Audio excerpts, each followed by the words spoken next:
Salut les gars, j'espère que vous allez bien. Bienvenue dans cette vidéo sur les spoilers complets du chapitre 1095 de One Piece. Aujourd'hui, on a des nouvelles informations concernant ce chapitre qui semble être légendaire puisque le principal sujet sera God Valley et le flashback de ce qui s'est passé il y a 38 ans. Ça va avoir des interactions sur le passé, les informations de Shanks, mais également sur celles de Kuma, sur celles de Xebec, sur celles de Gold Roger et de beaucoup de personnages. On ne sait pas ce qui s'est passé exactement sur cette île. C'est venu comme un cheveu sur la soupe pendant Onigashima, je crois, non, pendant l'arc Wano, et depuis, on tremble d'impatience pour avoir des informations sur les événements décisifs qui se sont passés il y a 38 ans.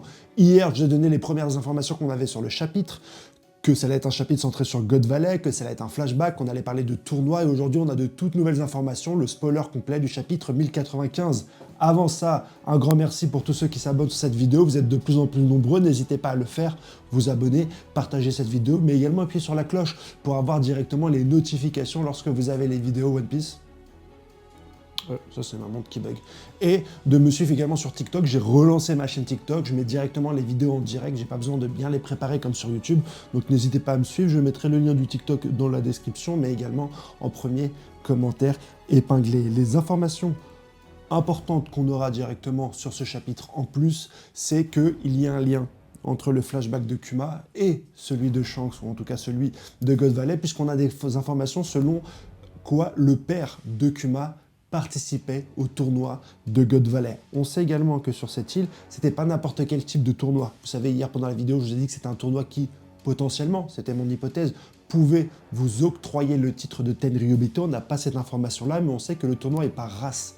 Ce sont les différentes races du monde de One Piece qui s'affrontent directement à God Valley sous les yeux des Tenryubito. Donc on a la race des humains, très certainement des hommes poissons, des longs bras, des géants, etc. Et on aura des informations concernant la race de Kuma. Souvenez-vous, c'est une race spéciale. Jawar Liboni nous avait dit au début de l'arc Ex-Id, un jour je le prononcerai bien, on aura donc de plus amples informations. C'est peut-être même à cause de cette race que le Gorosei a demandé au Dr Vegapunk d'annihiler un petit peu sa personnalité tout en gardant son corps. Sinon, il suffirait de le tuer. Si jamais ils avaient un problème particulier avec Kuma, mais là ils ont demandé au Dr Vegapunk de lui enlever sa personnalité, de le conserver, et ils l'ont également cloné. Donc il y a très certainement un secret, c'est pas un lunaria, il n'a pas des ailes blanches, ni une peau foncée, ni une flamme dans le dos, mais potentiellement il a une race qui gênerait le gouvernement mondial. Pourquoi est-ce qu'ils ont fait la chasse au lunaria? Pourquoi est-ce qu'ils chassent Kuma qui semble être le dernier espèce, le dernier vivant de son espèce? Pourquoi ils ont forcé les espèces à se combattre sur God Valley? Il y a très certainement quelque chose qui est lié par rapport à leur aspect démoniaque et leurs ambitions de contrôle du monde. On a également des informations sur Garling Fingerland. Garling Fingerland. On avait des informations comme quoi, des hypothèses comme quoi c'était le père de Shanks. Certains disaient oui, certains disaient non. Même dans ma vidéo de hier, certains m'ont dit tu n'as pas le droit de dire ça, on n'a pas d'informations cruciales qui nous disent que c'est le père de Shanks. Seulement, on sait depuis les informations de ce matin qu'on voit Fingerland jeune.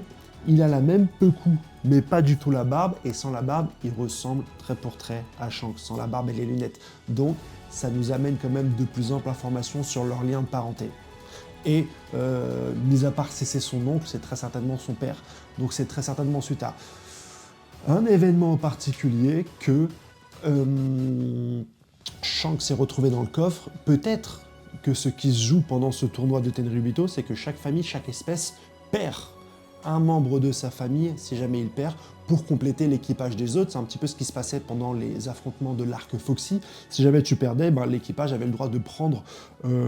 l'équipage qui avait gagné avait le droit de prendre un membre de ton équipage. Là, c'est peut-être la même chose, c'est peut-être un tournoi interespèce. En fait, si tu gagnes, tu as le droit d'apprendre un enfant de ceux que tu as battus pour compléter ta race ou ton équipage pirate. Voilà pour toutes les informations. On aura peut-être plus d'informations concernant ce chapitre. Il sera lourd en révélation. Merci de suivre cette chaîne. N'hésitez pas à vous abonner, partager, activer la cloche et vous abonner à mon TikTok. Je vous adore. Bonne semaine. Allez, ciao.